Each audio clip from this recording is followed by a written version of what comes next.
Alright, this is David with entry number. Oh, look at this. Look at this. Here. At that restaurant. Entry number 745, 46. I think I got it. That restaurant that I pointed out right there serves something called kushikatsu, which is a Japanese thing. Hold on, there's another thing here. Look at this. See this? These are fish, live fish for like Korean sashimi. But kushikatsu is food on sticks, I believe, that you deep fry. Very good. Another very strange, almost. I'm gonna have to run. Sorry about this.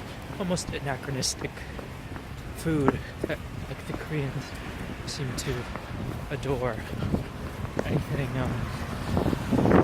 Japanese or somewhat esoteric, they love that. Sorry about this jumbling. I'm in an area called Murle, in a district called Yeonggango, and it's really nice for me. What I think typically people my age should hate this kind of place. It's, if you can look around, it's pretty much like all industrial and pretty quiet, and there's not, to be honest, there's not a whole lot of stuff to do, but is bordered by like two even more boring districts that I also quite enjoy. Actually, one is boring, the other one is actually very vital. It's called Guro, and it has like some pretty cool stuff in it, but that's neither here nor there. What I wanted to talk about today is hold on, let me switch hands. Sorry about the light. Here we go. So I'm being very distracted at the moment. There's a lot of stuff happening around me. Is a couple of things that I think for the next week and a half, which is how long I'm here for, I'm going to list off basically like one thing I'll miss about Korea. I'll try, and then I'll talk about other stuff, or we'll see if other stuff will come up. But today, I think the first thing I'll miss about Korea is the food.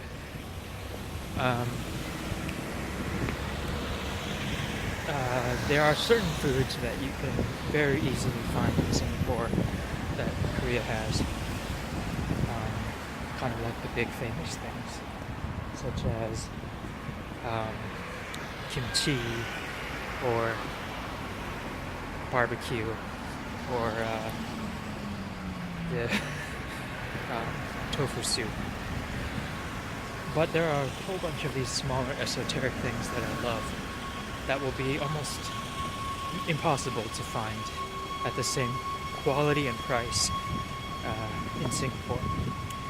And my biggest issue is, even if I do end up finding, say, what I just ate, which is like a roasted, like a barbecue roasted meat rice roll, if I do end up finding something like that in Singapore, the fact that I will have to pay probably triple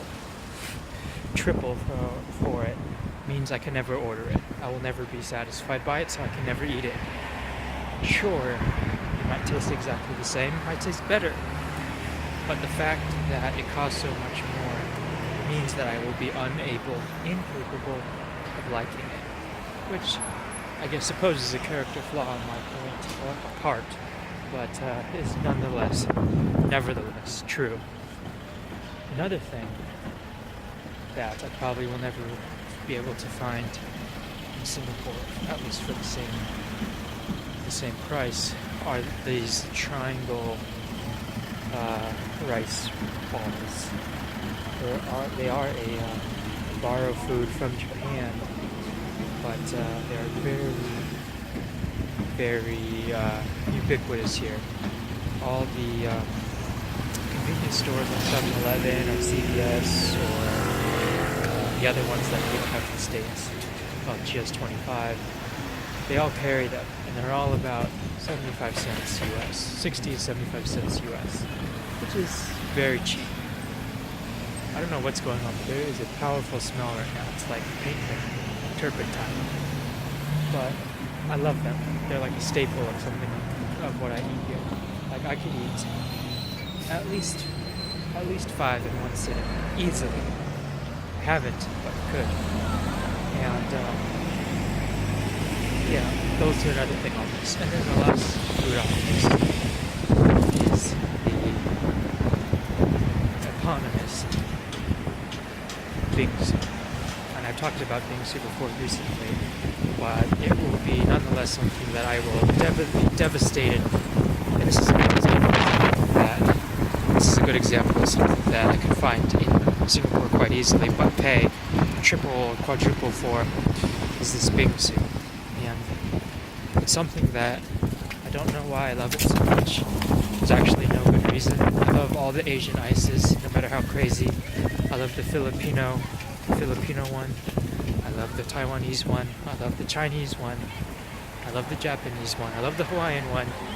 But the Singapore or the Korean one called bingsu is definitely the king snake of all of them.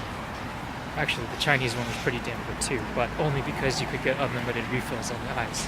But damn, the Korean one is good, like really good. And it's mostly because they use like milk for the ice, so they freeze milk and shape it really finely.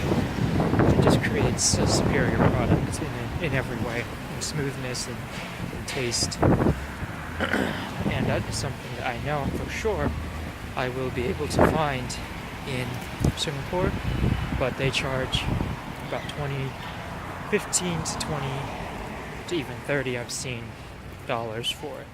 And of course it's Singapore dollars, so adjust accordingly, but it's still a lot more than Korea. Korea, you can get a decent one for 4, you can get a really good one for 7, and something that I'll just very, very much miss about the country, about the food. I've talked before about the fact that Korean food is not amazing, it's not the best, it's far from it in terms of Asian food, East Asian food, in terms of any Asian food. Indian food trounces this, Japanese food trounces it, Chinese food trounces it, but there are some bright points, there are some good things that it offers, and I don't want to slag on it too much. There are a lot of things that are good about Korean food, but generally I would say that it's like usually not amazing, especially if you have an American palate and you're unwilling to bend. Check this out right here. I'm walking by this giant BMW dealership. Check it out right there. That's an i3. That's the electric car. That's the new thing, the new stuff. And then right here, over here, they have the i7 or the i8. I don't know what the designation is, but it's like that's the super electric car. But anyway, that's it for today. First thing I'll miss about Korea is food. Definitely food. Definitely bingsu. Especially in the summer when you can get the little cheap cup one. That cup devastated my budget last summer. Devastated it. Absolutely devastated it. Thanks for watching. I'll talk to you tomorrow. Bye.